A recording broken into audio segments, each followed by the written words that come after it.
Boa noite a todos.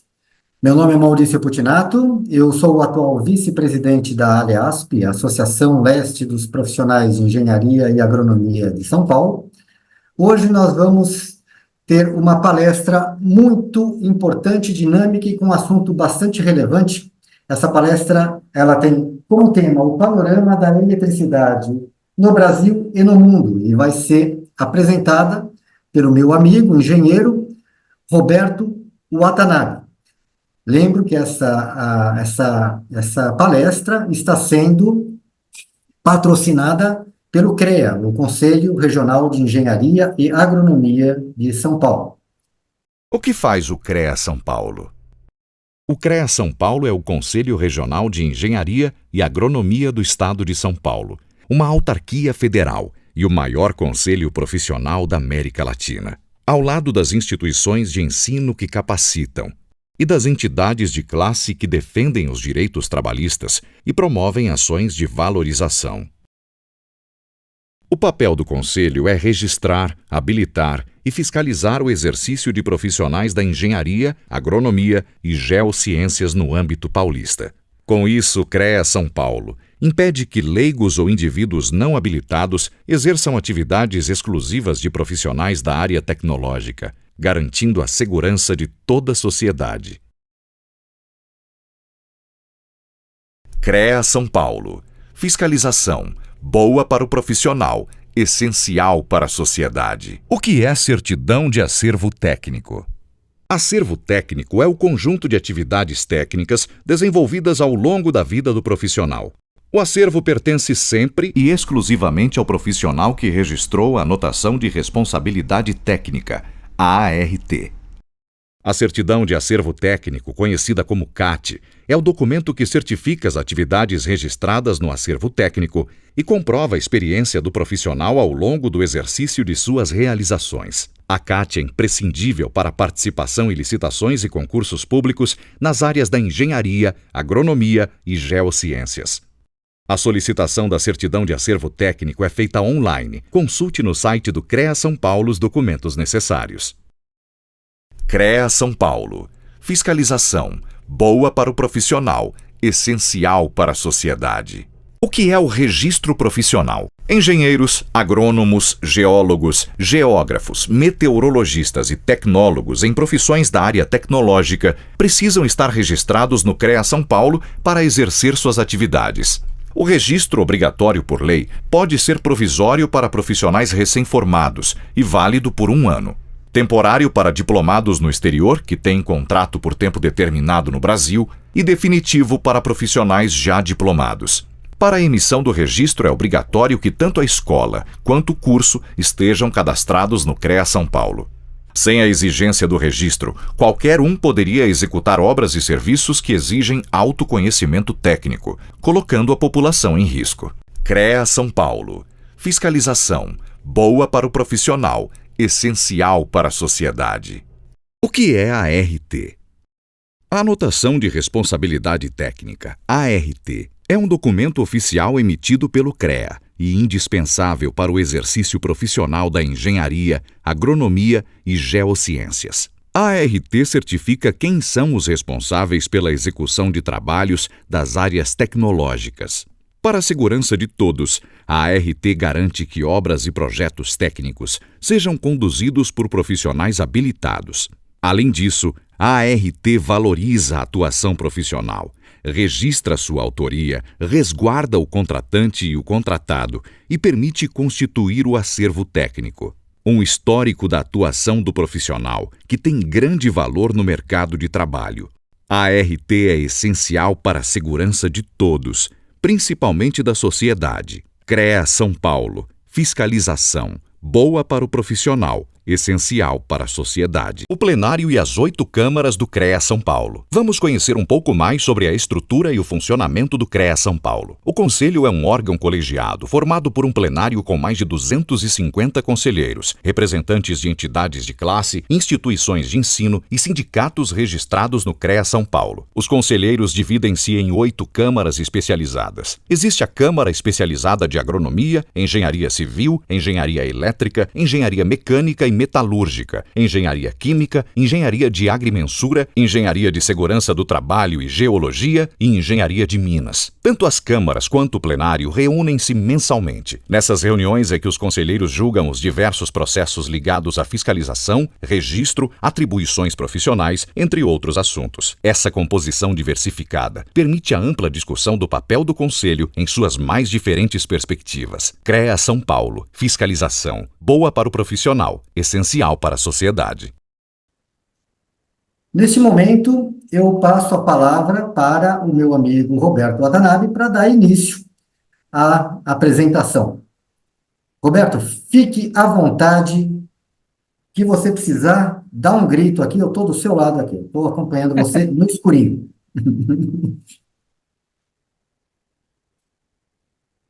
Então, eu vou colocar no ar a minha transparência. Então, gente, na verdade, não é bem uma palestra, né? É mais um bate-papo, um depoimento sobre a minha vida como engenheiro nas grandes hidrelétricas brasileiras. Então, eu estou apresentando aí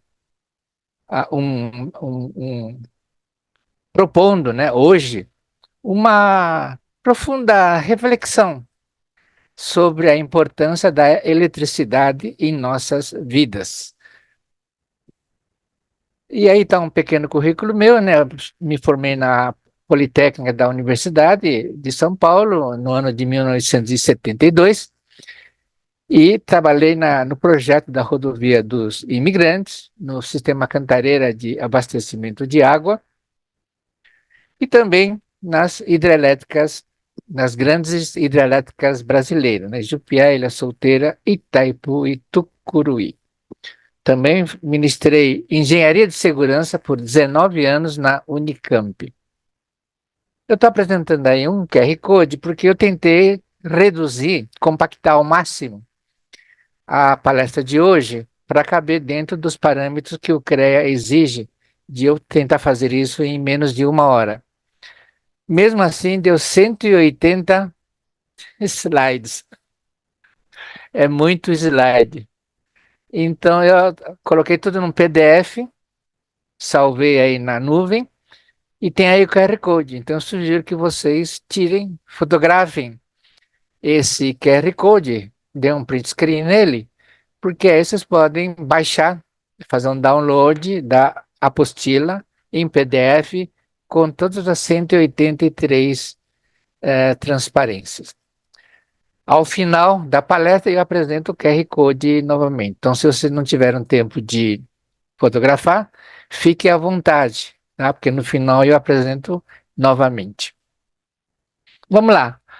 Qual é a importância da eletricidade no mundo de hoje, né? O Henry Ford, né, ele é o cara que inventou aquela linha de produção. E ele ficou muito famoso com isso, né? Deu início à grande era industrial. Ele inventou aquela linha de produção e isso deu uma velocidade de produção e baixou muito o custo de produção de automóveis.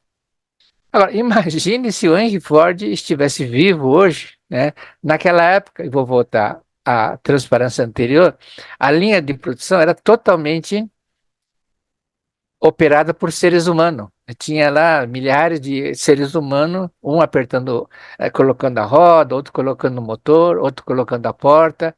Imagine se o Henry Ford fosse ver a linha de produção de hoje. Não tem um único ser humano. É tudo robotizado. Imagine quantos quilowatts, né, de energia elétrica é consumida numa fábrica desse tipo. A iluminação pública, né, naquela época era tudo feito com gás, né, lâmpada de gás, ou então lâmpada de óleo. Então tinha um senhor que carregava lá um tamborzinho de óleo lá e ia abastecendo os lampiões na rua.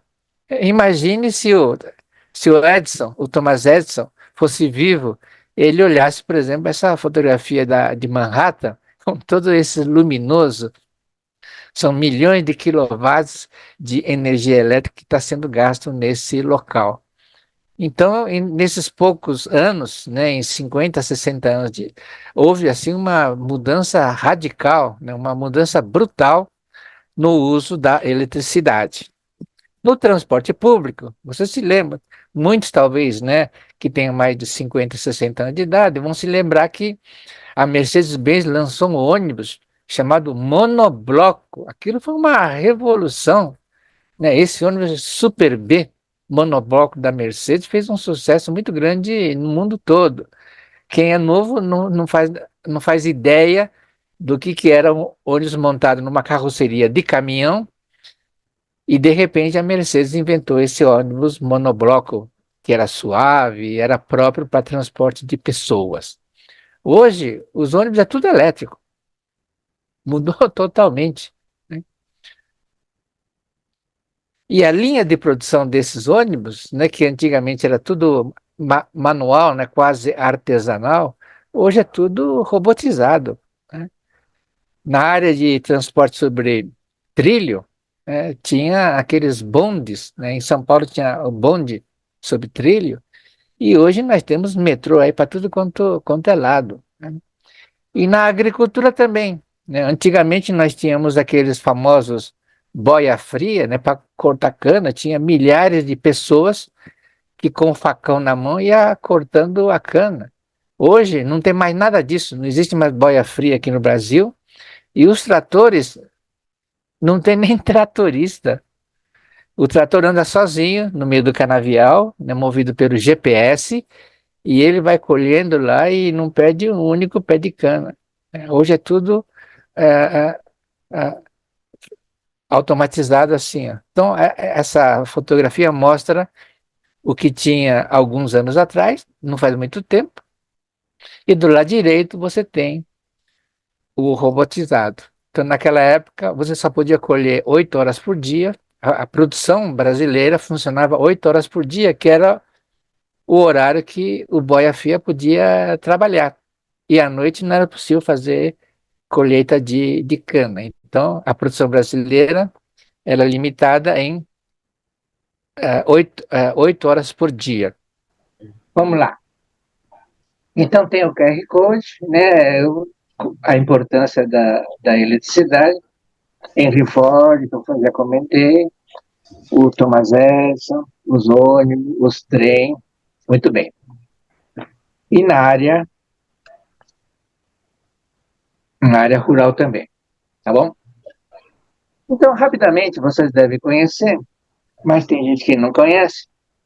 No mundo, como é que a eletricidade é produzida?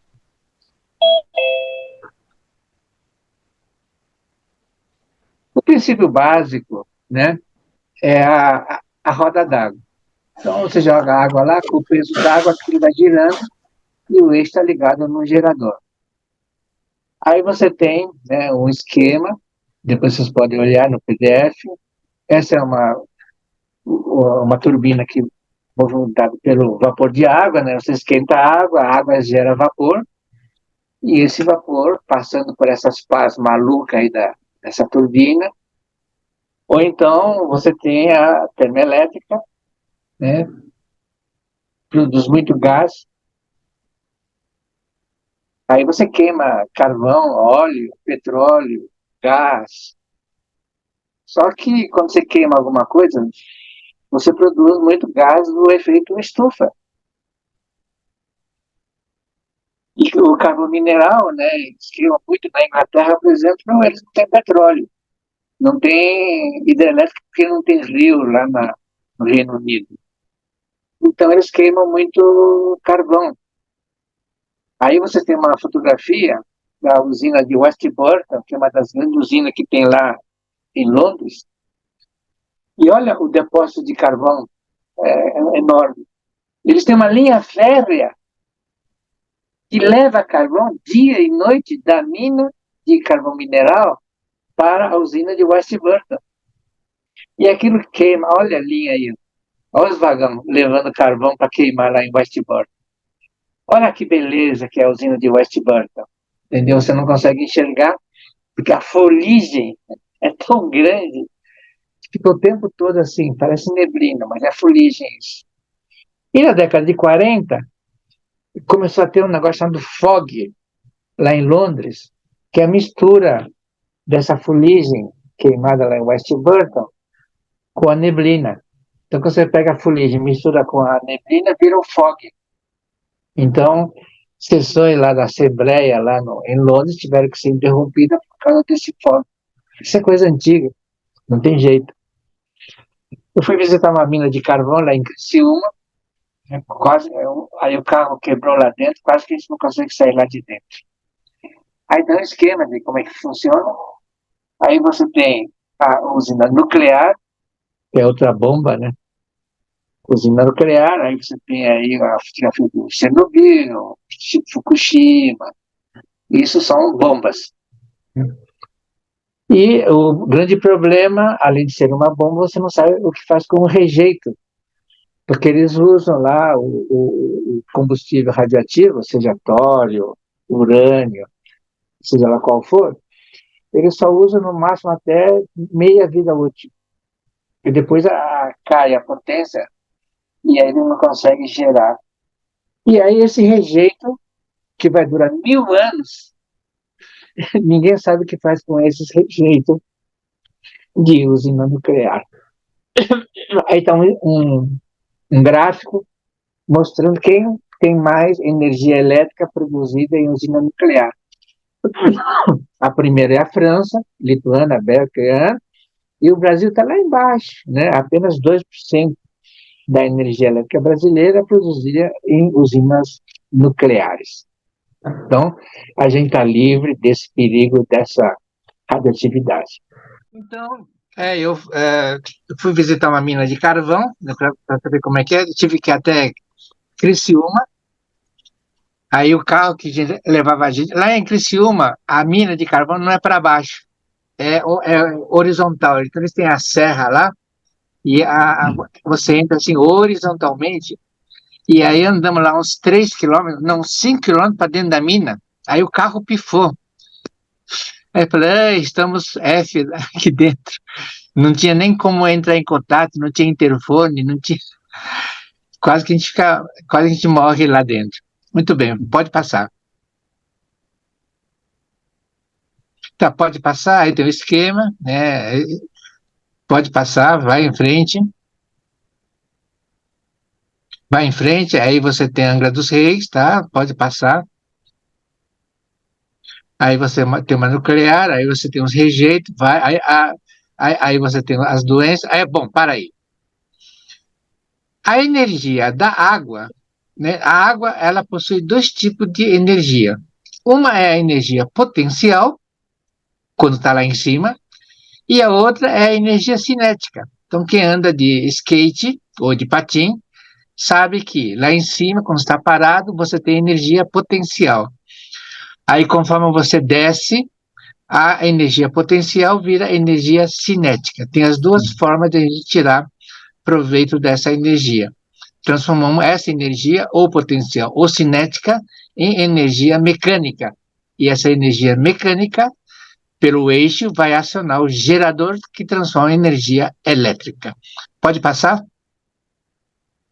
Tá, aí você tem a Pelton, né? A Pelton é aquela que funciona com um jato muito forte de energia. Pode passar? Então, nós temos Pelton na usina de Henry Borden, lá em Cubatão. Pode passar?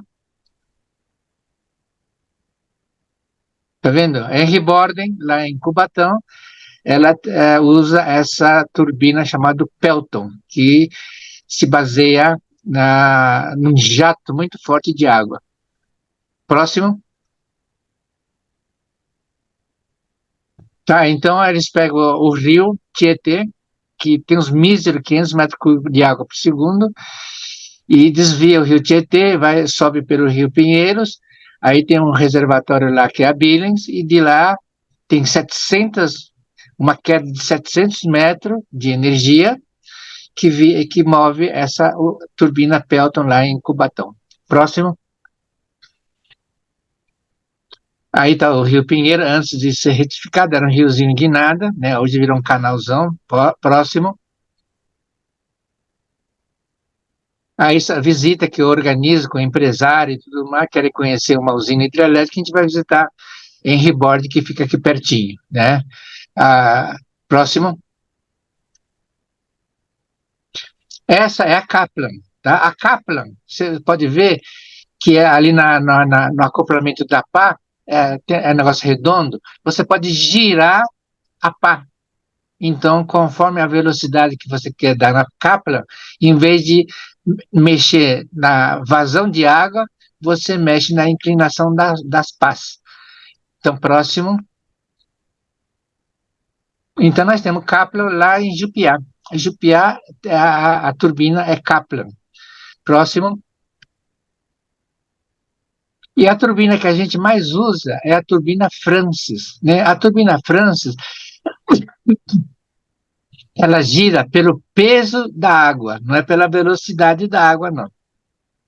Então, como se baseia no peso, eu preciso ter altura. Então, se eu não tenho uma altura, uma queda d'água, a Francis não funciona. Próximo. Então, Ilha Solteira, Itaipu, Tucuruí, são tudo, né?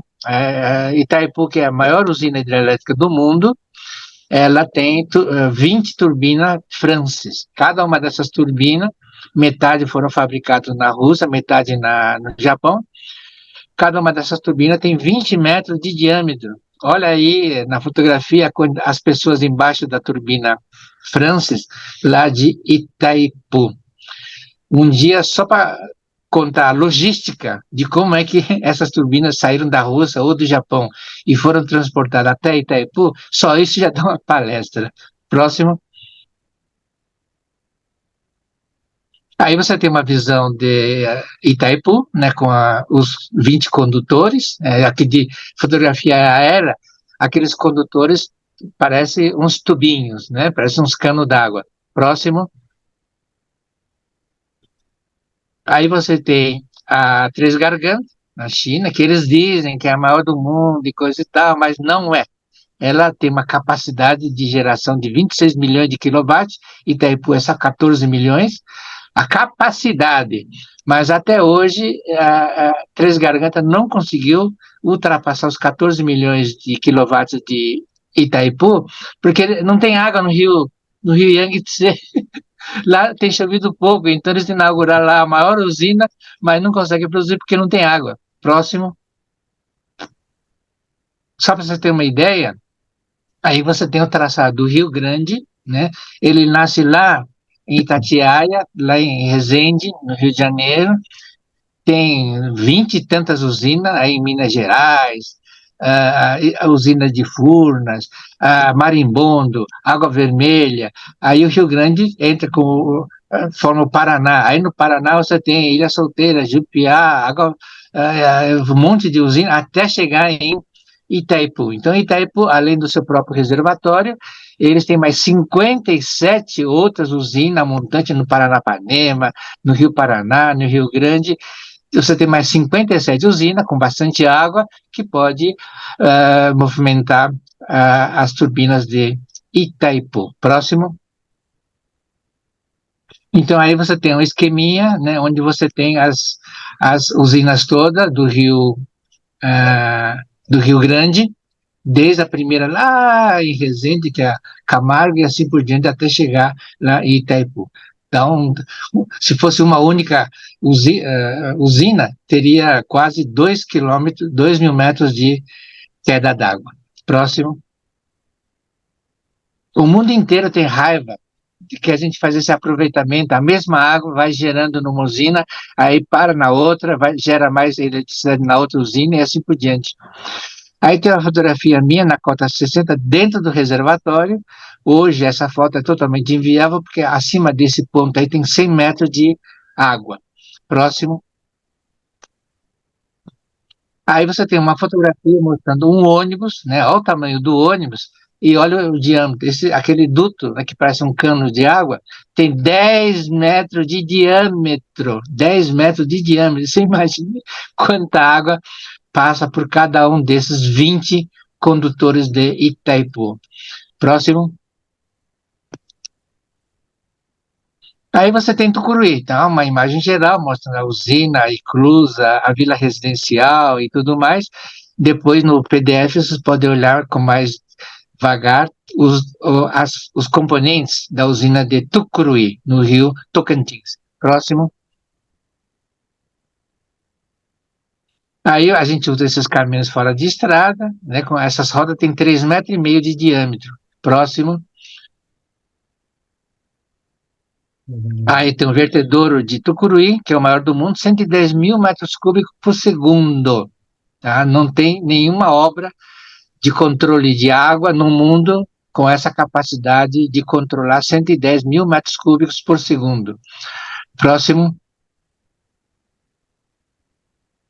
Aí estou eu, numa hora de descanso, olhando aí a construção do vertedouro a montante, a jusante.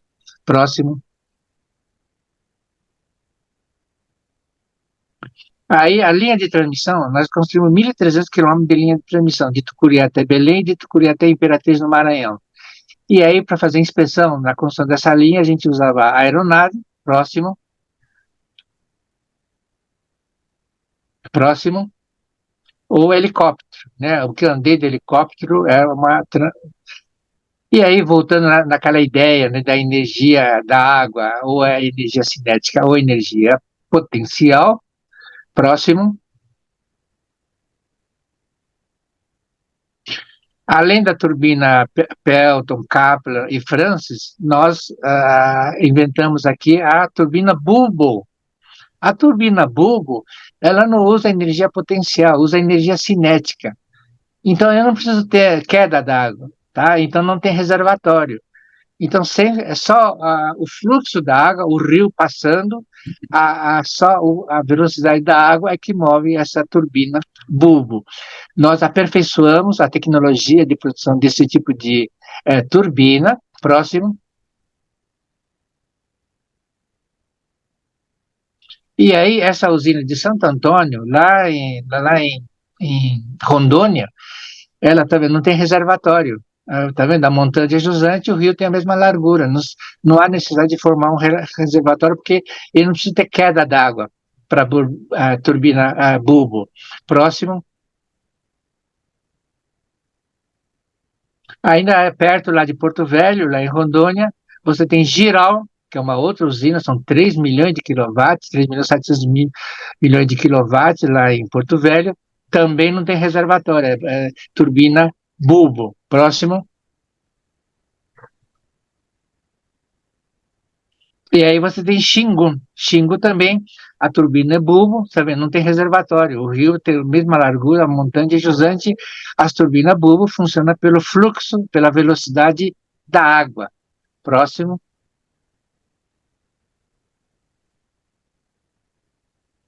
Próximo.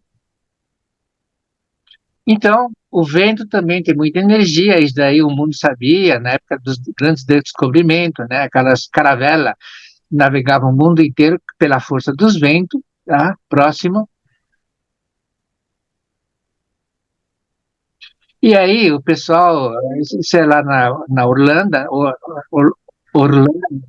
né?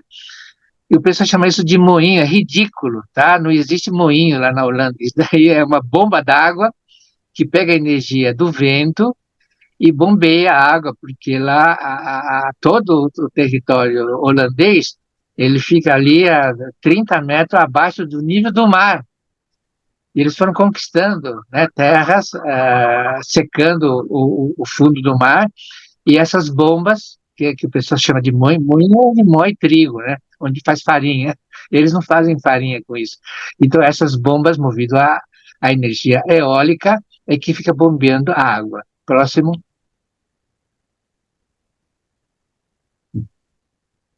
Aí tem a história do Dom Quixote, né, conquistando lá os moinhos, né. Próximo. Tá, então, a energia eólica ganhou muita popularidade, e nós temos, próximo, nós temos aí parques enormes lá no Nordeste, na Paraíba, Rio Grande do Norte, Sergipe. Próximo. Aí, próximo. Até no mar nós estamos colocando eólicas lá. Próximo. O grande problema, tem uma fábrica que fabrica essas hélices aqui em Sorocaba. Eu fui lá visitar, tem 60 metros cada uma dessas pás. Próximo.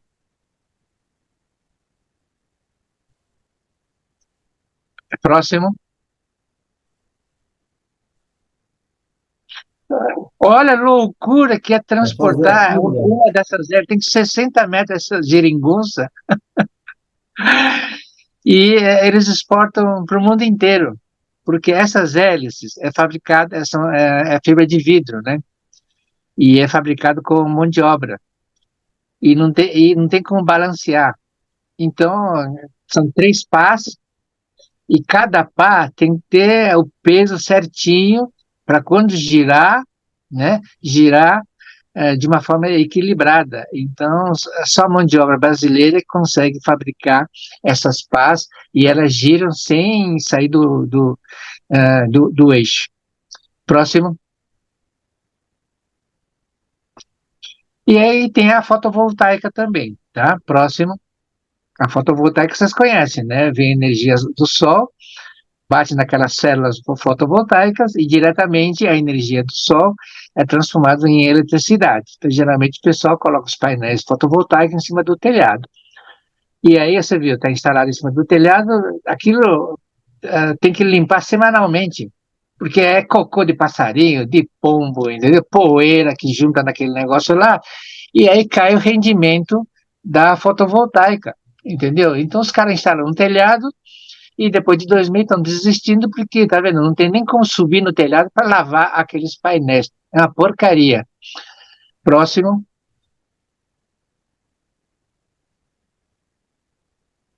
O grande problema da fotovoltaica é que ocupa muito espaço, desculpe. entendeu? Olha aí, daí a maior usina fotovoltaica do Brasil fica lá em Bom Jesus da Lapa e ocupa uma área de terreno muito grande, entendeu? Próximo. E custa caro o terreno, tá vendo? O terreno custa caro, olha quanto tempo, quanto terreno ele ocupa. Então a pessoa fala, não, é barato. Não, barato é só a hélice e o gerador. Mas e esse terreno todo? Né? Eu tenho que comprar esse terreno para poder colocar a fotovoltaica. Isso daí ninguém leva em consideração. Próximo.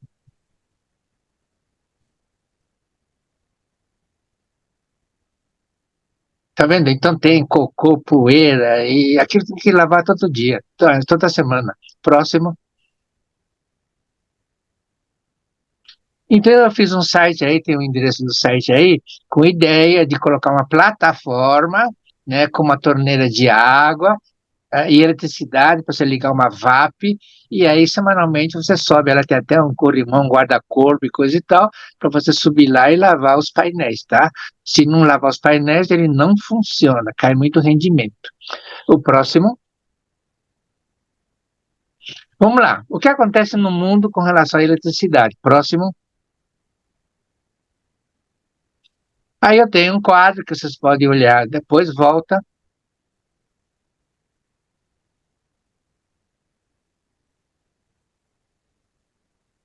Aí.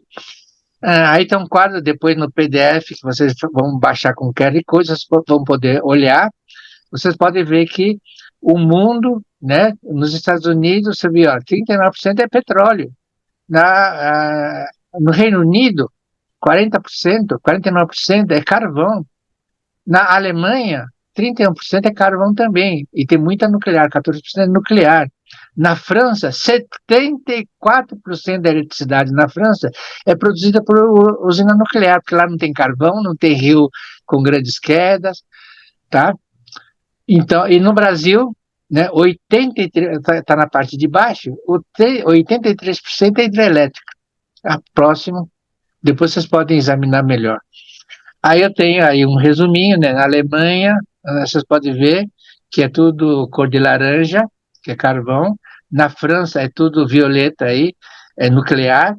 No Reino Unido tem aí uma mistura. E no Brasil é tudo azul, tá vendo? Próximo. Aí você tem um outro esquema, né? Nos Estados Unidos, a maior parte é carvão e gás natural, portanto, queima, né? É termoelétrica e produz muito gás carbônico, é um horror. Próximo, aí na França, né? Grande parte é nuclear. O próximo, na Alemanha também é carvão e uma parte pequena nuclear, e estão desativando tudo lá. Próximo, na China é tudo carvão, é uma poluição desgraçada. Próximo, na Arábia, eles têm muito petróleo, né? Então tem muito gás, então é petróleo e gás natural, queima o tempo todo, efeito estufa, é um horror. Próximo, aí é na Índia, é tudo carvão, renovável é muito pouco. Próximo, aí é Brasil, né? 100%, quase 100% renovável. Próximo. E no Brasil, como é que tá? Próximo. Ah, não confunda capacidade instalada com demanda. Nós temos uma capacidade instalada que dá para abastecer o Brasil nos próximos 30 anos, sem precisar construir novas fontes de produção de eletricidade. Isso é capacidade instalada. Só que você não usa, a demanda é muito menor do que a capacidade instalada. Então, todo mundo fala, olha aí, o Brasil aí tem só uma pequena parte hidráulica, o resto é gás, é não sei o quê. Isso é capacidade instalada. Próximo. Tá vendo? Então, durante o dia, né, você vê, grande parte é hidráulica, 70%. Eu tenho biomassa, uma pequena parte, né, principalmente na região lá de Piracicaba e coisa, é muito biomassa. E a eólica e energia solar, é 20% durante o dia. Tá vendo? É, é quase 100% renovável o dia todo no Brasil. Próximo. E agora, nesse horário, às 8 horas da noite, é tudo hidráulico, porque não tem eólica, né? Não tem vento à noite, geralmente não tem vento, não tem fotovoltaica à noite, as nucleares estão desligadas à noite aqui, e a demanda é baixa, né? Grande parte das indústrias estão paradas agora. Então, nesse horário, às 20 horas, nós estamos com a energia, eletricidade 100% renovável. É o único país no mundo em que o país todo, desde Manaus até Pelotas, no Rio Grande do Sul, usa eletricidade 100% renovável. Próximo.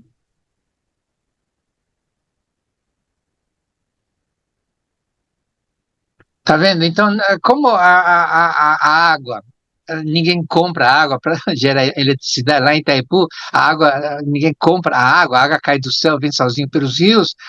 A matéria-prima, né, de geração de eletricidade em Itaipu é a água. Então, nesse horário, né, em vez de a água jogar fora pelo vertedouro, se passar pela usina, está passando de graça. Você não está pagando por aquela água. Então, à noite, né, a eletricidade no Brasil podia ser de graça, entendeu? As residências, à noite, depois das 20 horas, não cobramos nada, é de graça, entendeu? Porque não tem óleo queimando, carvão queimando, não tem matéria-prima queimando. Então, poderia ser de graça. Poderia, né? Próximo. Ah, o sistema de tarifação no Brasil é a pior do mundo. Próximo. Então, aí tem um esquema, né, de tarifação, depois vocês podem olhar melhor no PDF, não vou perder tempo com isso agora. Próximo. Tá vendo? E o Brasil tem aqui uma tarifação muito grande em cima, nós podíamos ter a energia elétrica mais barata do mundo, mas hoje nós temos uma energia elétrica mais cara por causa das taxas que o governo fica inventando. Então, as concessionárias ganham muito dinheiro, entendeu? Porque vende a eletricidade assim 3 vezes mais caro. Próximo. Aí tem outro esquema, que à noite a gente fica 100% renovável. Próximo. Próximo. Aqui não vai dar porque vocês estão olhando no PDF, eu ia passar um vídeo. Próximo. Vamos ver o que vai acontecer. Próximo. Perspectivas futuras. Próximo. Veículo elétrico. Lá em Shenzhen, na China, eles tinham 12, é uma cidade que tem 12 milhões de habitantes, é como São Paulo, tá? E eles tinham uma frota de 16 mil ônibus a diesel. O governo, num único ano, substituiu todos os 16 mil ônibus a diesel por 16 mil ônibus elétricos. Então, os táxis lá em Shenzhen é tudo elétrico e os carros particulares estão se transformando tudo em elétricos. Próximo. Aqui no Brasil também, tá? Em São Paulo já estamos colocando ônibus elétrico. Próximo. Em Curitiba também, próximo. Eu não sei onde que é isso, mas Ribeirão Preto, né? Próximo. Próximo. Aí é Cascavel, no Paraná, próximo.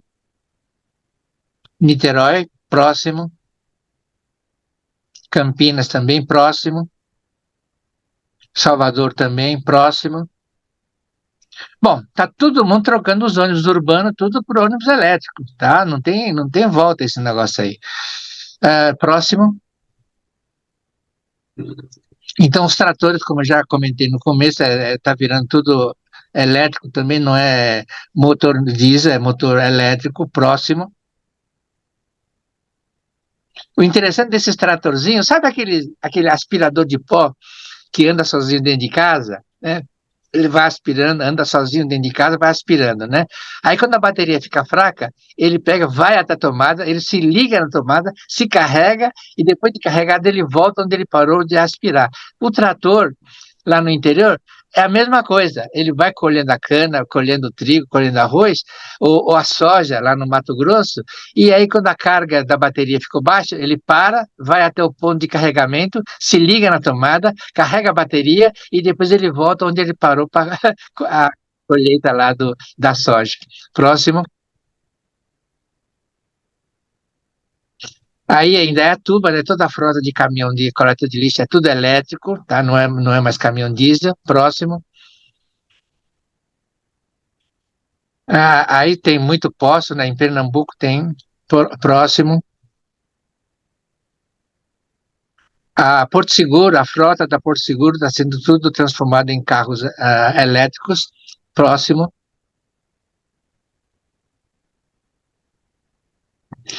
O Sedex também está trocando toda a frota de peruas, né? Para peruas elétricas, o Sedex no Brasil todo. Próximo.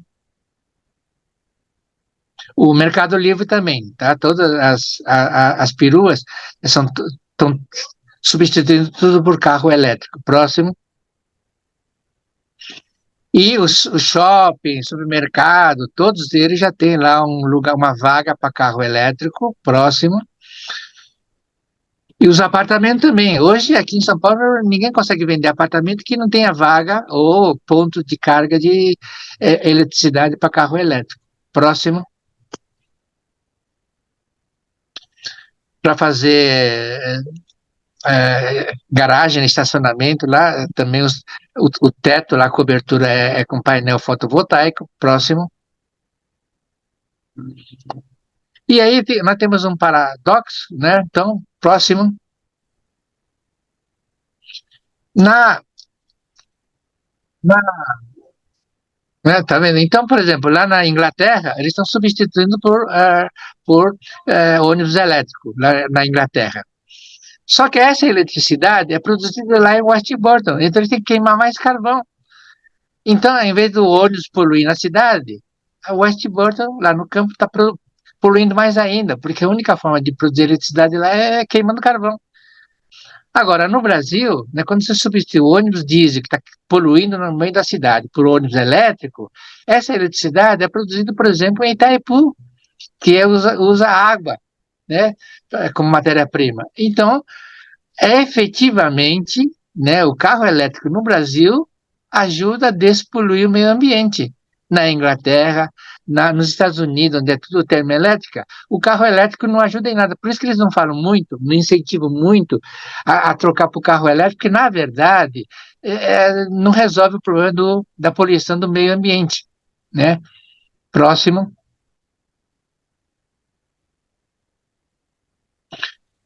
Vou falar de oportunidade de emprego, né? Nós todos aqui, engenheiros, coisa e tal, estamos reclamando que não tem serviço, né? Então vamos lá. Próximo. Próximo. Próximo. O problema da energia elétrica, ela tem que ser confiável.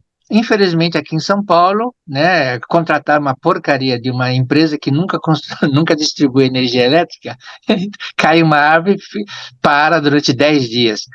Mas isso daí é outro problema, problema político, né, a licitação é mal feita. Quando nós construímos Ilha Solteira, né, Ijupié Ilha Solteira, que é o complexo de Urupungá, foi construído para trazer energia elétrica para São Paulo. E em vez de construir uma única linha, né, de Jupié, Ilha Solteira, até São Paulo, o problema estratégico, né, se cair um avião em cima dessa linha, gente, para reconstruir essa linha quebrada, vai levar meses, e São Paulo ficaria meses sem energia elétrica. Então, nós pensamos nesse aspecto, e em vez de trazer como uma única linha, de Ilha Solteira até São Paulo, foram construídas 3 linhas de transmissão. E cada uma dessas linhas, próximo slide, tá vendo? Cada uma dessas 3 linhas segue uma trajetória totalmente diferente. Porque se cai o avião, né, lá em Bauru, por exemplo, em cima de uma linha, vai quebrar essa linha aqui, mas nós temos a outra linha que vem por Araraquara. Então, essas outras linhas conseguem suprir sem prejuízo, né, energia elétrica para São Paulo. Isso é uma questão estratégica. No mundo não existe isso. Não existe essa preocupação estratégica de fornecimento contínuo e confiável. Próximo. Cada uma dessas 3 linhas, que tem trajeto, rotas diferentes, chegam em 3 subestações: Cabreúva, lá em Jundiaí, Embu-Guaçu, lá em Embu-Guaçu, e Santo Ângelo, lá em Mogi das Cruzes. Chegam nessas 3 usinas e tem uma linha chamada Anel São Paulo, que liga essas 3 subestações, quando era CESP, né? Próximo. Tá vendo? Essa é a linha, né, que vem de Ilha Solteira. Essa torre foi calculada, nós não tínhamos condições de calcular no Brasil, não tinha calculista para calcular essa torre, porque você vê, tem um braço que segura 2 fases de um lado, o braço de baixo, e 2 fases no outro lado, né? Cada fase tem 4 cabos, e cada cabo tem 2.000 quilos de tração, é super esticado. Então, cada fase tem 4 cabos, cada cabo tem 2.000 quilos, são 8.000 quilos procurando uma fase. 2 fases são 16.000 quilos puxando. Então, se de repente um vendaval, né, derruba uma dessas fases, imagina a torção que forma nessa torre aí. Então, essa torre foi calculada na Itália, né? E quem bolou essa torre foi o Geroli, né? O Alberto Geroli, que eu trabalhei com ele na TEMAG, né? O TEMAG, THEMAG, o AG é Alberto Geroli, ele era um dos sócios da TEMAG, é ele que bolou essa torre e foi calculada lá na Itália, né? Eu amo essa torre, é muito bonita. Próximo. Aí você tem lá em Mogi das Cruzes, na Ayrton Senna, do lado direito você tem aquela torre chegando lá de Araraquara, e do lado esquerdo você tem o Anel São Paulo, tá vendo? Essas 3 fases desse tipo de torre, faz uma volta, é o Anel São Paulo, e se pega fogo lá em Cabreúva, a Embu-Guaçu e Santo Ângelo, consegue abastecer São Paulo sem nenhum prejuízo, entendeu? Isso é estratégia. Próximo. Desmatamento. Próximo. Aí você tem o esquema total, depois no PDF vocês vão poder olhar, o esquema total do sistema Tucuruí. A usina lá em Tucuruí, uma linha que vai até Marabá, até Imperatriz, e uma linha que sobe para Abaetetuba, vai até Belém, e tem Guamá, Utinga e Marabá, 3 grandes subestações lá em Belém, tá? Próximo. Aí você tem as torres da travessia no Rio Tocantins, lá em Tucuruí. Tá vendo? A torre tem 116 metros de altura, a torre, e a base da torre, não dá nem para ver aí no desenho, tem 21 metros. Aquela base lá, aqueles pilares têm 4 metros de diâmetro, é maciço, e tem 21 metros de diâmetro. Próximo. Aí você tem um engenheiro, né, que foi vistoriar a torre. Subir foi fácil, difícil foi descer. Tiveram que socorrer o coitado lá para descer ali do pé da torre. Tá bem? Próximo. Aí está o chumbador, né? Cada pé, a torre tem quatro pés, cada pé tem 8 chumbadores. Olha o tamanho do chumbador. Olha o engenheiro Watanabe lá em Belém tentando levantar um chumbador. Não consegue, é muito pesado um chumbador. Próximo. Aí está a linha, né? A linha que vai desde Tucuruí até Imperatriz, ligando com o Presidente Dutra, né? Levando até o Maranhão. E de Tucuruí sobe até Abaetetuba e até Belém. Próximo. Para construir uma linha desse tipo, a gente precisa ter uma faixa de 150 metros para passar essa linha. São 500 mil volts, tá? São as maiores tensões no mundo. E precisa ter uma faixa de 150 metros de largura, totalmente sem mato, sem árvore, sem nada. Próximo. E aí estão 3 engenheiros, né, que ajudaram a desmatar. Nós somos os primeiros desmatadores legais, né, oficiais da Amazônia. Próximo. Só que a linha de transmissão que está sendo construída entre Tucuruí e Manaus, capital lá do Amazonas, não precisa de uma faixa. Por quê? Próximo. Porque as torres têm 300 metros de altura. Ela não fica na altura das árvores, ela fica acima das árvores. Próximo. Próximo. Tá vendo? As linhas vai por cima da floresta. Olha que bacana. Próximo. Tem 300 metros cada torre. Olha o pé da torre, olha as pessoas, olha o tamanho da torre aqui embaixo. Tem 300 metros de altura cada uma dessas torres. Próximo.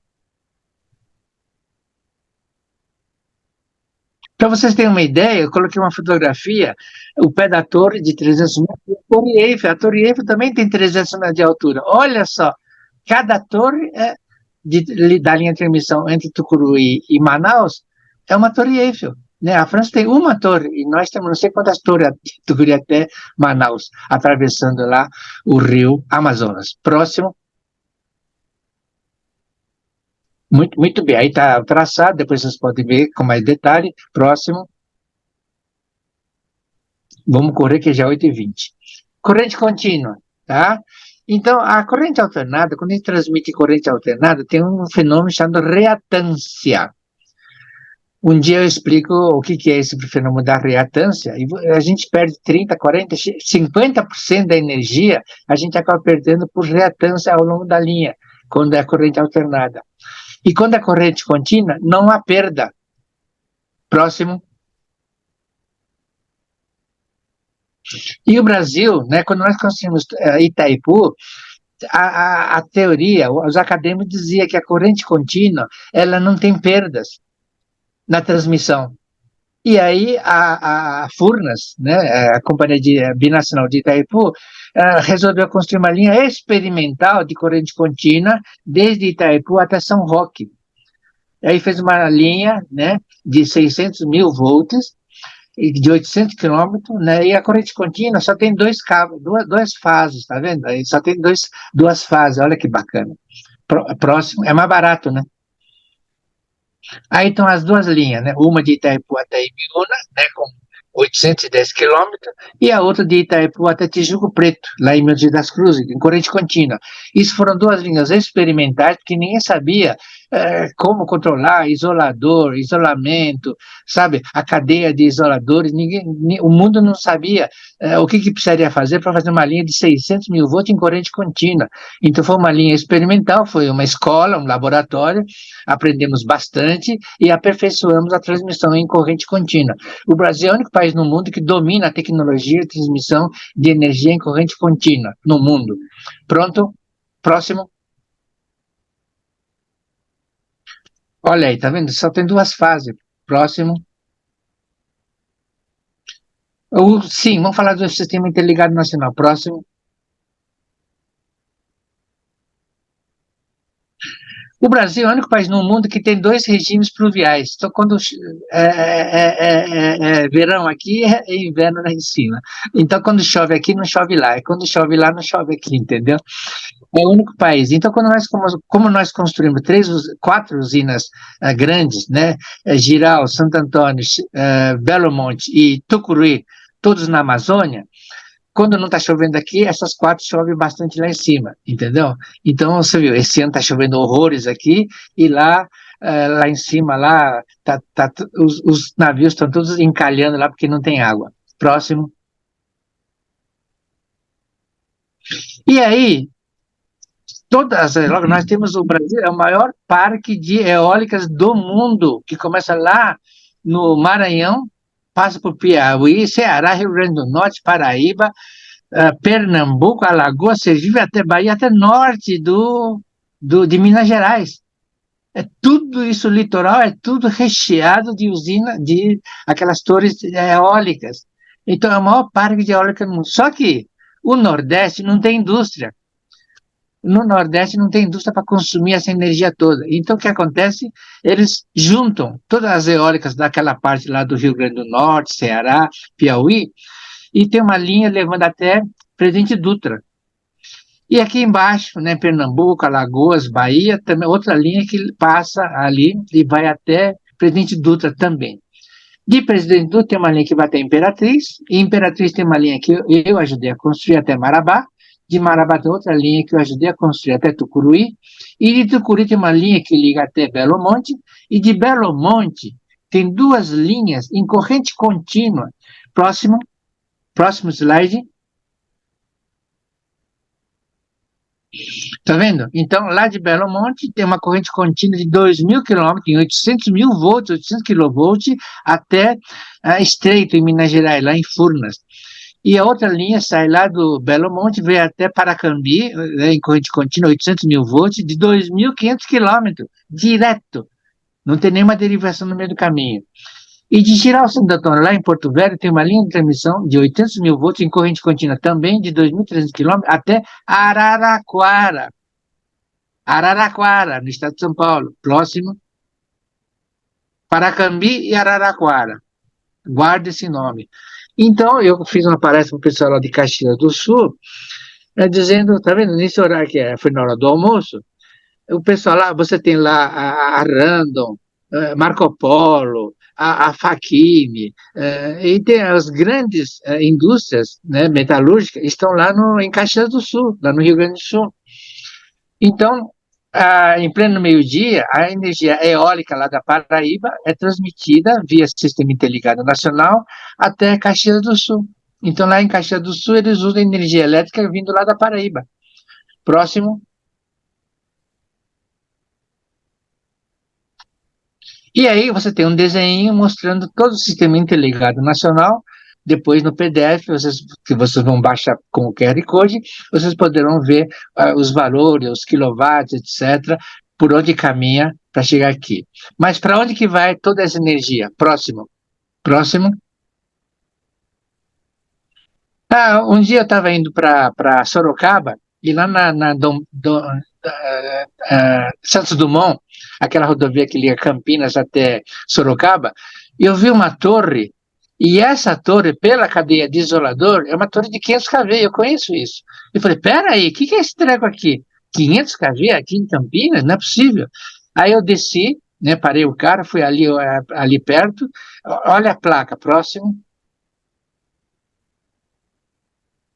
Próximo, próximo, próximo, próximo, Ué, bom, esse é de Paracambi, na Tá, vamos ver se próxima. eu volto aqui, vamos ver se aparece aqui. Não, não, tudo bem. Tudo Então, bem? aquela linha, é, aquela placa não dá para ver, está escrito Itatiba, é uma linha de 500 km de Itatiba até Bateias. Bateias é uma cidadezinha, um lugar perto de Curitiba. Então, é uma linha de transmissão que leva desde Itatiba, ali do lado lá de Dom Pedro, né, em 500 mil volts, até Curitiba. É um reforço para o sul. Próximo. Vamos que já são 8h30 já. Ó, então, ó, volta.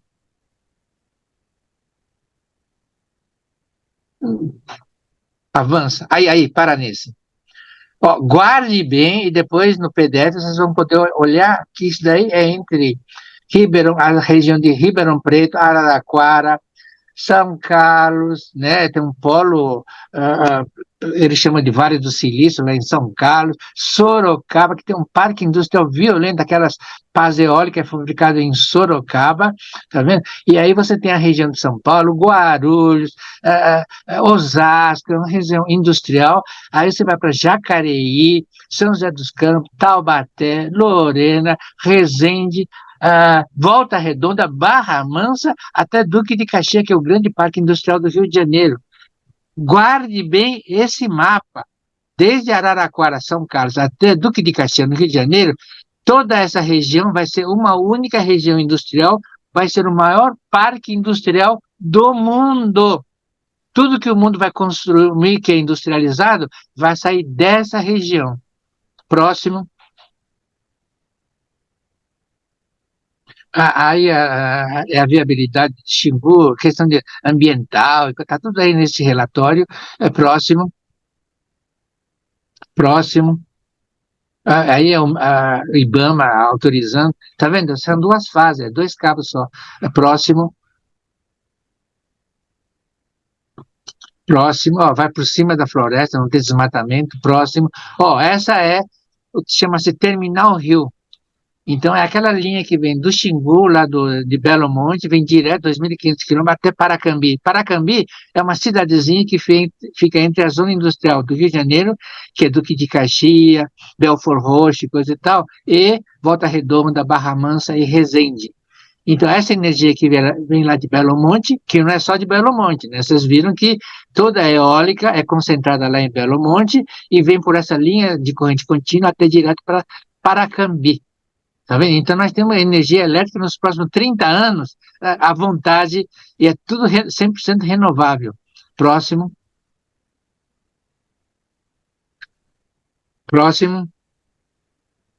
Então, como na França não tem energia elétrica barata, como na Reino Unido não tem, está todo mundo para cá.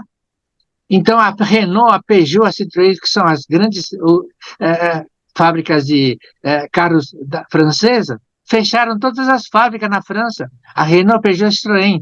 A Citroën está em Curitiba. E a Renault e a Peugeot, eles estão aqui em Porto Real. Olha aí a comemoração lá de não sei quantos milhões de carros, motores fizeram lá. Próximo. Tá vendo? Porto Real. Olha o tamanho da fábrica. Não é um prédio só. Próximo.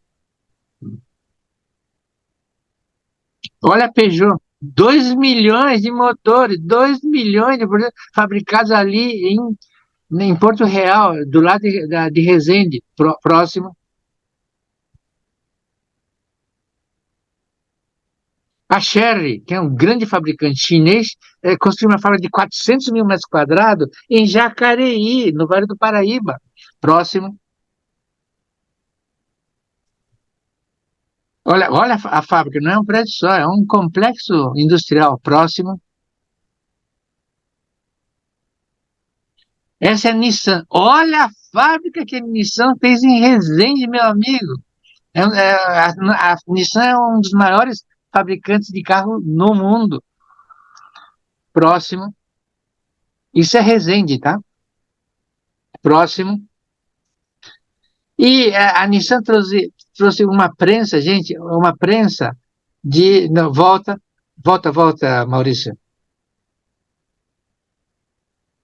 Essa prensa é de 300 toneladas. Você vai na GM, na Fiat, as prensas têm 50, 80 toneladas. A Nissan trouxe uma prensa de 300 toneladas. Imagina a produtividade que dá isso. Só para falar dessa prensa já vale uma palestra. Próxima. E quem já estava aqui, né, vendo que a Renault, a Peugeot, a Citroën, a Nissan, a Chery e a Caoa, Caoa não, né? Eles estão vindo para cá, eles trataram de ampliar, de criar uma segunda fábrica. Então a Honda, que estava lá em Sumaré, já abriu lá em Ipiratina, uma nova fábrica. Próximo. A Toyota também não ficou atrás. Ela estava lá em Indaiatuba, já abriu lá em Sorocaba, entendeu? Uma nova fábrica enorme. Próxima.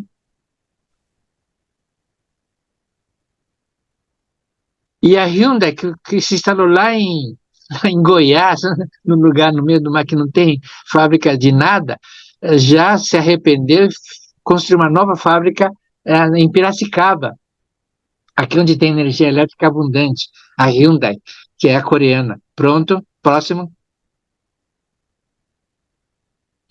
Então você viu nesse eixo aí, entre a Araraquara e, né, todas as fábricas do mundo, inclusive a Rolls-Royce está querendo vir para cá.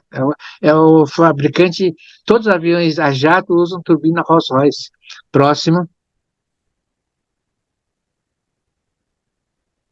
Então guarde na cabeça, essa região entre Araraquara e o Rio de Janeiro vai ser o maior parque industrial do mundo. Próximo. Próximo. Imagine essas fábricas todas, os operários todos que estão indo para lá, esse pessoal precisa de moradia, precisa de apartamento para morar, casa para morar, e esse pessoal precisa viver lá, novas padarias. Segundo estimativa, 6 milhões de novos moradores vão morar nessa região, desde Araraquara até o Rio de Janeiro. 6 milhões dessas pessoas novas, eles vão precisar de salão de beleza, lanchonete, escola, agência bancária. Imagina a arquitetura, a engenharia, quanto emprego. Eles estão adoidados, construindo adoidado. Taubaté, São José dos Campos, você vai lá, é uma loucura. Então, em vez de a gente ficar por aqui, vamos para lá, gente. Né? Vocês que são jovens, eu já tenho 77 anos de idade, mas vocês que são jovens, têm 25, 30 anos de idade, porra, faz as malas e vão para lá. Vocês podem escolher São Carlos, Campinas, São José dos Campos, Taubaté, vocês podem escolher a cidade. Próximo. Já falei, né, que nesse horário, às 20h30, é 100% renovável. Vocês podem ver isso no órgão nacional de sistema. Próximo. ons.org.br. Próximo. É isso aí. Então tá aí o QR Code novamente, tá? Então, Maurício, você pode desativar a transmissão, dá um tempinho para o pessoal copiar o QR Code. E agora demorou, já tirei. Já então, era. Agora, mas se quiser mais um pouco, eu estou à disposição, tá? Para a gente trocar papo, vocês podem fazer pergunta, entendeu? Fiquem à vontade para isso. Tá bom, pessoal, fiquem à vontade, podem até abrir a câmera e fazer perguntas, tá? Fiquem à vontade, o professor, o nosso amigo Watanabe, vai responder. Ele só não vai poder ficar muito tempo, porque todos temos que jantar também, mas vamos lá. Quem quiser pode abrir a câmera e perguntar, fiquem à vontade. Ô Maurício, disponibiliza o QR Code no chat? Eu vou fazer o seguinte, já que ninguém quer perguntar, né? Ninguém está perguntando, mas eu vou fazer o seguinte, eu vou disponibilizar... Abre o microfone para eles. Espera um pouquinho. Eu abri o vídeo aqui, eu vou tentar passar isso aqui no chat, deixa eu ver se eu consigo. Ou então a gente pode enviar para o pessoal também, depois, para quem fez a palestra, quem assistiu, a gente disponibiliza, a gente tem o WhatsApp de todo mundo, aí o e-mail de todo mundo, a gente encaminha. Com calma, fica tranquilo, todo mundo vai ter isso em mãos. Mas é melhor perguntar agora, porque aí já respondo na hora. Você vai mandar Aproveita agora. vai Bom, mandar ó, mensagem, enquanto vou gastar tempo. vocês não vão perguntar, eu vou falar uma coisinha aqui, uma curiosidade, que eu não ia interromper a palestra do meu amigo, mas eu também trabalhei lá na usina de Henry Borden. Isso faz alguns anos, faz uns quase 20 anos atrás, um pouco menos, uns 15 O anos que que atrás. você, o que que você Eu, fazia lá eu, na Enribor? Naquele túnel onde tem a captação do Rio Cubatão, que desce no final ali já de baixo, a gente precisou fazer um muro de arrimo ali naquela região e foi feito um desvio do Rio Cubatão para que a gente fizesse um muro de arrimo em 48 horas. E nós instalamos ali uma. Nossa, Foi um legal. concreto. O concreto precisava ter 35 MPa em 18 horas, sabe? Fizemos aqui desviamos o rio Cubatão, foi feito, não fomos nós, mas foi feito um desvio, instalamos dentro do leito de pedra, que é aquilo, tudo feito dentro da rocha, É, chumbadores legal. químicos, instalamos, concretamos tudo aquilo ali, em 48 horas estava funcionando, pegamos muito aquele camarãozinho branco, pitu, os pessoal pegava de capacete ali, pegava, pescava pitu a rodo, o pessoal cansou, os operários adoraram aquilo ali, foi uma beleza. Pô, Maurício, daí já vale uma palestra, hein? Já eu conto essa história, tudo. Eu também tive algumas coisas, umas experiências muito boas em usinas. Eu trabalhei muito na EMAI, prestando serviços na EMAI, né? Então eu Ah, tenho tá. umas histórias muito boas aí que a gente pode tomar um café junto. Eu conto algumas, não vão chegar perto das suas, mas acaba sendo ilustrando um pouco. Gente, fiquem à vontade. Se ninguém fazer pergunta, eu vou dispensar o Watanabe, hein? Aí vocês vão perder a oportunidade. Não, não vai depois reclamar. É. Bom, mas então, bom, Watanabe, acho que a turma está com vergonha aí, eu acho que é isso aí, né? Não, pode perguntar à vontade. Tá. Mas fica A tranquilo. eólica tem os horários de menor produção, à noite, madrugada, início. A eólica só funciona quando tem vento. Tem, infelizmente, depende do vento. Tem, às vezes, noite que venta horrores, mas geralmente é durante o dia que as eólicas funcionam melhor, entendeu? Mas no Nordeste brasileiro, ali na Paraíba, Rio Grande do Norte, né? Rio Grande do Norte é aquele extremo mais a leste do Brasil. Pô, ali é uma ventania desgraçada, entendeu? É o tempo todo. Só que essa energia elétrica toda gerada lá no Nordeste, não tem fábrica no Nordeste. Não existe fábrica no Nordeste. Então, eles mandam tudo aqui para o Sudeste e para o Sul. Pois é, então. É aquela oportunidade que o senhor colocou. Aquela É, região ali toda, aquele eixo de grandes regiões que vão ter desenvolvimento muito em breve. Aí aquilo ali vai ficar um polo único é. ali, gigantesco ali. Bom, Pede para o pessoal elogiar estão elogiando aqui. pro CREA ver Elogia que bastante aí para o CREA também pro gosta CREA desses ver elogios. que o investimento É, aí na Aliasp aí tá valendo a pena, né?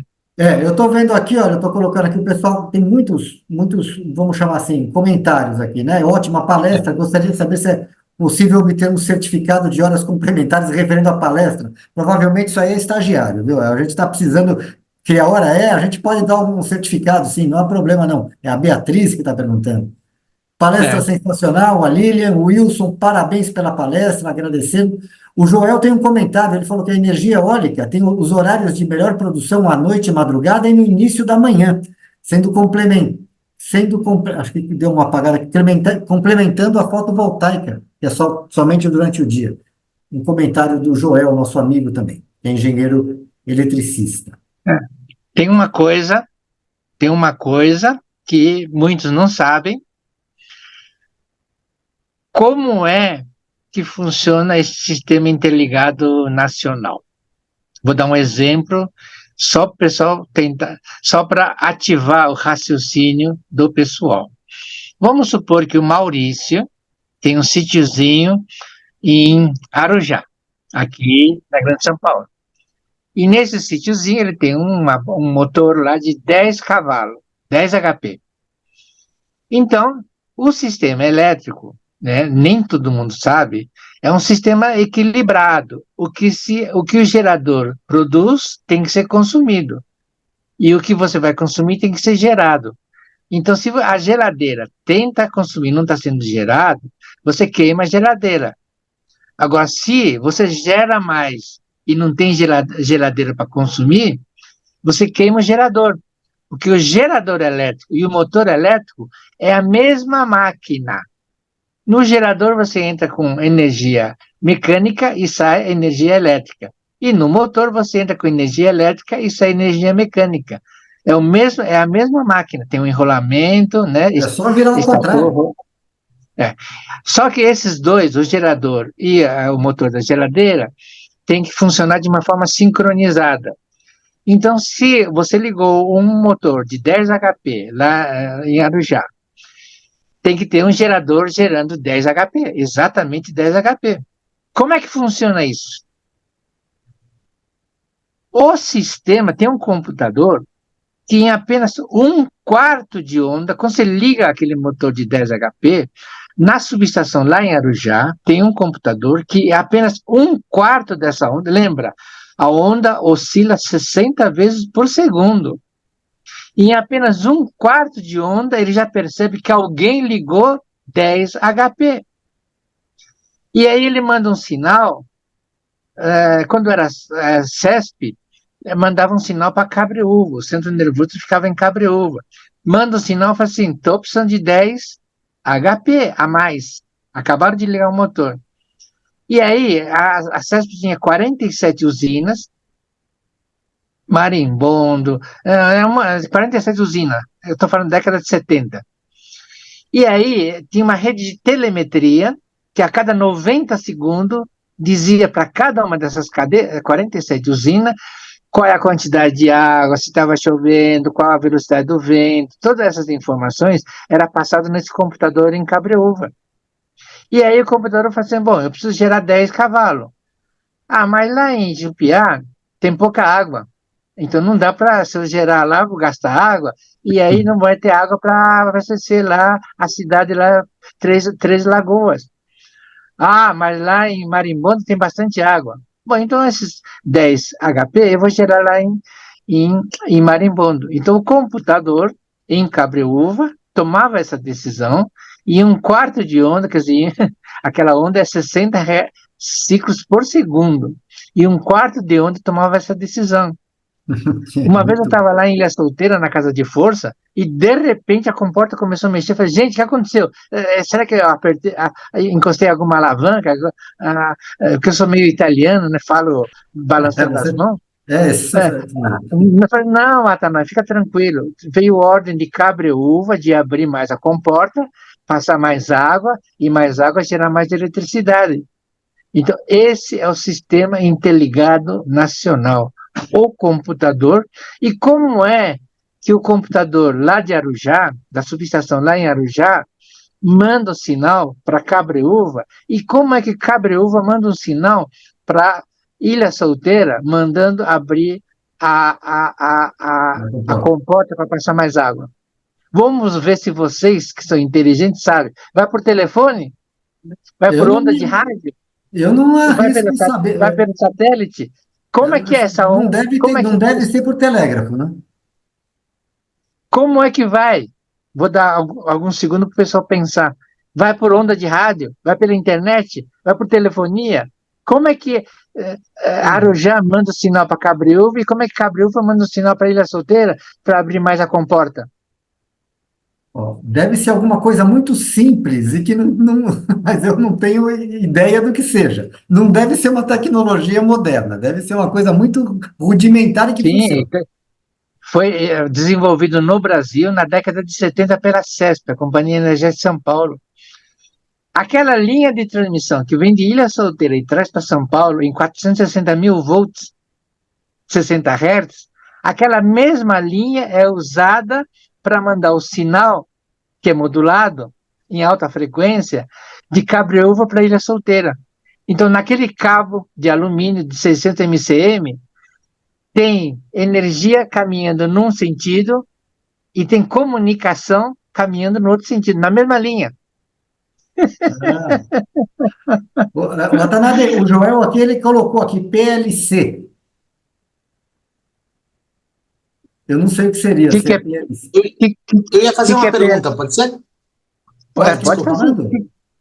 Ah, que é O PLC? Watanabe já me respondeu uma parte da pergunta que foi exatamente o sistema, como é que funciona. Ele é muito complicado, muito complexo, né? Libera energia para outra de acordo com as demandas e das localidades. Como é que está hoje o Watanabe? Uma proposta do governo do Estado de São Paulo de repotencialização das pequenas centrais hidrelétricas. Ela ainda é viável? Não, esquece. Qualquer usina com menos de 1 milhão de quilowatts não serve para nada. Tem um custo muito alto, tem manutenção, o negócio é complicadíssimo, entendeu? Então, a menor usina que eu trabalhei foi Jupiá, com 1.200.000 quilowatts, Ilha Solteira com 3.200.000, Ilha Solteira tinha 12 mil pessoas trabalhando. Depois Itaipu, com 14 milhões de quilowatts, 40 mil pessoas, 20 mil brasileiros e 20 mil paraguaios. E eu fui coordenador técnico de Tucuruí, com 70 mil trabalhadores, produzindo 8 milhões de quilowatts. Tá? Então, menos de 1 milhão de quilowatts só dá prejuízo, é coisa pequena, só dá prejuízo, entendeu?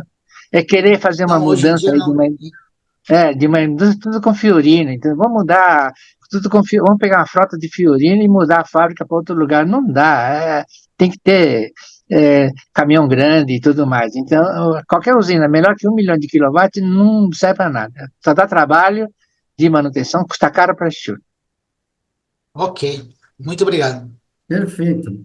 Só comentando aqui, o Fausto Watanabe é o atual presidente da Aleasp, tá? Ele que acabou de fazer esse comentário, essa pergunta, Ah, foi tá. respondida. Oh, Então, eu tô É um brigando, prazer eu tô tê-lo aqui, ele, Watanabe. Muito bom. tô brigando com gente poderosa, hein? Eu sou um simples aposentado. deixa eu fazer. Tem uma outra pergunta aqui que, na verdade, foi o João Góes, né, que perguntou. Ele colocou aqui, complementando algumas regiões de São Paulo e Minas Gerais, em que tem ocorrido inversão de fluxo de potência, onde a CEMIG não tem liberado a injeção na rede em determinadas regiões. A solução nesses casos seria a implementação de novas subestações? Ah, bom, aí não sei, né? Porque o estado de Minas Gerais é gigantesco, né? É gigantesco. E a CEMIG, coitada, para levar energia elétrica, principalmente na área rural, está enfrentando muita dificuldade. Tá? Mas aí, do ponto de vista econômico, não reflete muito, porque eletricidade em cidade ou no meio rural, isso não gera lucro, entendeu? Então, a grande lucro está nas indústrias, nos parques industriais. E em Minas Gerais, o parque industrial está ali, em Belo Horizonte, em Betim, né, em Contagem, naquela região. Você vai lá para cima, lá para o norte de Minas, ali não tem indústria, não tem nem como implantar indústria, porque realmente é um lugar muito pobre. Tem muitos recursos minerais, mas implantar indústria lá no norte de Minas Gerais é um negócio meio inviável, não tem estrada, entendeu? Não tem acesso, então é difícil. Então, a CEMIG sofre muito porque tem que levar energia rural ali, principalmente na zona da mata, lá em cima, no Vale do Jequitinhonha. São todas cidadezinhas pequenas, taiobeiras, então é difícil. Custa cara a linha de transmissão, para poucos consumidores e tudo pobre, né? Não dá para colocar uma tarifa economicamente viável. Tá? Realmente aquela é uma região miserável. Tem dois últimos comentários, que só o Joel falando que, comentando com relação à altura de 300 metros das torres, que o senhor falou que é lá para passar por cima da floresta, diz que também ele coloca que é para o cruzamento do rio Amazonas no trecho mais estreito, que tem 2.000 quilômetros, essa altura se faz necessária em função da grande flecha que se forma no vão, né? Bom, isso também vai de acordo com também o afastamento das torres, né? É. Ali naquele lugar onde faz a travessia, o rio Amazonas é estreitinho, mas tem 2 quilômetros de profundidade. Para dar vazão aquele o maior volume d'água do mundo. Para dar vazão de uma margem a outra é estreitinho, mas a profundidade é 2 quilômetros. Olha o tamanho do buraco lá. Tá certo. E o último é o do Mauro Alves aqui, que também é engenheiro eletricista, amigo meu. Ele também colocou que, acho que, ele colocou aqui, PL, aqui acho que é com aquele comando que o senhor falou, como que se dava aquele comando de toda, entre as usinas ali, que o senhor falou. Ele falou PLC ou CLP, que é um controlador lógico programável. É a sigla, acredito que seja isso. Power Line Communication. Deve ter nomes de sigla, mas para mim só me interessa o fenômeno operacional, como é que funcionam as coisas, entendeu? Bom, A minha cabeça não tem lugar para ficar guardando marcas e nomes e siglas. bom, Watanabe, vamos encerrar Vamos então, lá. porque já está na hora de a gente ir para casa, descansar, jantar e amanhã tem mais, né? Então Tá bom. eu agradeço Pede para o pessoal, muito. pede para o seu pessoal aí da Aliasp dar a sugestão das próximas palestras, porque eu estou à inteira disposição da Aliasp para qualquer assunto dentro do meu conhecimento, tá bom? Exatamente. Eu vou passar isso, vou já colocar isso aí para todos os nossos associados e amigos Tá bom, também. E tá agradeço bom. muito a presença de todos que assistiram, participaram dessa palestra. Agradeço o professor Roberto Watanabe. Em breve teremos novidades, novas palestras com ele, se Deus quiser. E, nesse momento, estou encerrando aqui. Agradeço também o Ari pela transmissão, pelo esforço, que nos ajudou muito. E ficamos aguardando a próxima palestra, que em breve estaremos publicando e convidando todos vocês novamente. Beleza. Obrigado, boa Watanabe, noite, pessoal. um abraço para você, tudo de bom. Até mais. Obrigado, Paulo, Watanabe, e até a próxima. Grande abraço. Boa noite a todos. Tchau. Obrigado, Tchau, um abraço. Ari. O que move um engenheiro? Tudo que ele estudou? As vocações que ele tem? O que ele faz de diferente? É a profissão com maior número de especializações. São tantas. É como poder escolher e ser o que quiser dentro da engenharia. Do desejo sonhado de criança ao encontro das verdadeiras aspirações. O engenheiro é desbravador por natureza. Tem muitos interesses. Estudou muitas disciplinas. Reúne em si mesmo várias habilidades e conhecimentos. Ciências, matemática, física, criatividade. E o olhar investigativo às novas descobertas. Dos rabiscos, o engenheiro começa o seu entendimento de projeto. Racional demais? Não. Racional e intuitivo. Não existe criação sem a intuição. Não é por acaso que a palavra engenheiro veio do antigo francês e do latim para significar talento, inventividade, destreza incomum, a capacidade de encontrar soluções para problemas tecnológicos, práticos e muitas vezes complexos. A engenharia é um trabalho de largo fôlego. Toda construção é aberta à possibilidade de progredir.